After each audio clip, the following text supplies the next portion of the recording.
നമസ്കാരം. മലയാളി വാർത്തയിലേക്ക് സ്വാഗതം. കോട്ടയം അക്ഷരനഗരി എന്നൊക്കെയാണ് അതിൻ്റെ വിശേഷണം.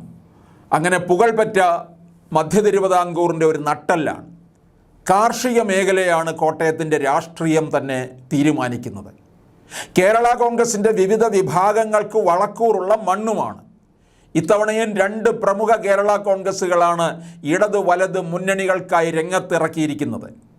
ഒപ്പം ശക്തമായ പോരാട്ടത്തിന് NDA ഉണ്ട്. കേരള കോൺഗ്രസുകളുടെ കലങ്ങി മറിയലുകളും മുന്നണി മാറ്റവും ഒക്കെ സംഭവിച്ച ശേഷമുള്ള ആദ്യ ലോക്സഭാ തെരഞ്ഞെടുപ്പ്. സിറ്റിംഗ് MP ആയ തോമസ് ചാഴിക്കാടൻ്റെ കേരള കോൺഗ്രസ് കഴിഞ്ഞ തെരഞ്ഞെടുപ്പിൽ UDF-നൊപ്പമായിരുന്നു. ഇത്തവണ മധ്യ തിരുവിതാംകൂർ മേഖലയിൽ ഇടതുപക്ഷത്തിൻ്റെ നട്ടെല്ലാണ് കേരള കോൺഗ്രസ്.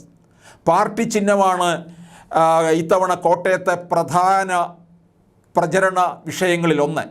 കേരള കോൺഗ്രസിൻ്റെ ചിഹ്നമായ രണ്ടിലയിൽ തന്നെ ചാഴിക്കാടൻ മത്സരിക്കുന്നു.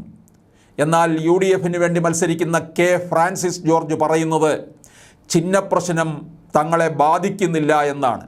UDF-ൻ്റെ പ്രധാന അജണ്ട രാജ്യത്ത് ജനാധിപത്യവും മതേതരത്വവും നിലനിൽക്കണമെന്നും ഭരണഘടനാ സ്ഥാപനങ്ങൾ സംരക്ഷിക്കപ്പെടണം എന്നുമുള്ളതാണെന്ന് മുമ്പ് 2 വട്ടം MP ആയിട്ടുള്ള ഫ്രാൻസിസ് ജോർജ് പറയുന്നു. ഒരേ സമയം സംസ്ഥാന സർക്കാരിനെയും കേന്ദ്ര സർക്കാരിനെയും പ്രതിക്കൂട്ടിൽ നിർത്തിക്കൊണ്ടാണ് ഫ്രാൻസിസ് ജോർജിൻ്റെ പ്രചരണം. പ്രധാന പോരാട്ടം കേരള കോൺഗ്രസുകളുടെ 2 മുതിർന്ന നേതാക്കൾ തമ്മിലാണെങ്കിലും NDA ഇത്തവണ ശക്തമായ പോരാട്ടം ഉറപ്പുവരുത്താൻ രംഗത്തിറക്കിയിരിക്കുന്നത് BDJS സംസ്ഥാന അധ്യക്ഷൻ തുഷാർ വെള്ളാപ്പള്ളിയാണ്.